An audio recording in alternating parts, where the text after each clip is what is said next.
Guys welcome back to my mini blog. সকাল সকাল ঠাকুরকে প্রণাম টনাম করে বেরিয়ে পড়েছি আমরা। সেদিন আমাদের ম্যাচ ছিল দমদমে। তো সেদিন আমাদের ম্যাচটা বলতে গেলে খুবই গুরুত্বপূর্ণ ছিল, কারণ লিগ শুরু হওয়ার প্রথম থেকে আমরা গ্রুপ চ্যাম্পিয়ন হয়ে এসেছি। তো এটাও চাইবো যে যেন আমরা কোয়ার্টার ফাইনালকে বিট করতে পারি, দিয়ে সেমিফাইনালে যেতে পারি।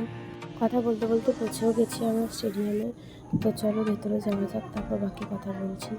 দেন ওই যে ভেতরে আমাদের রুমে চলে এসেছি। রুমটা ছিল খুব সুন্দর, মানে সত্যি একটা আলাদা একটা ভালো লাগা তৈরি হচ্ছিলো এখানে এত সুন্দর প্লেয়ারের জার্সি টার্সি রাখার জায়গা। তো যাই হোক, রেডি হয়ে গেছি, এই যে ফুল লুক। তারপর তো ফোন অ্যালাউ নেই বলে কোনো ভিডিও করতে পারিনি। আমাদের সেদিন খেলা ছিল ভাঙড়ের সাথে, তো আমরা জিতেও ছিলাম সেদিন, স্কোর ছিল 3-0। তো যাই হোক, ওখান থেকে আমরা বেরিয়ে পড়েছি, রাস্তায় দাঁড়িয়ে একটু চা খেয়ে নিলাম। দেন আমরা রুমে চলে গেলাম, আর সেই জেতার খুশিতে বিরিয়ানি দিয়েছিল,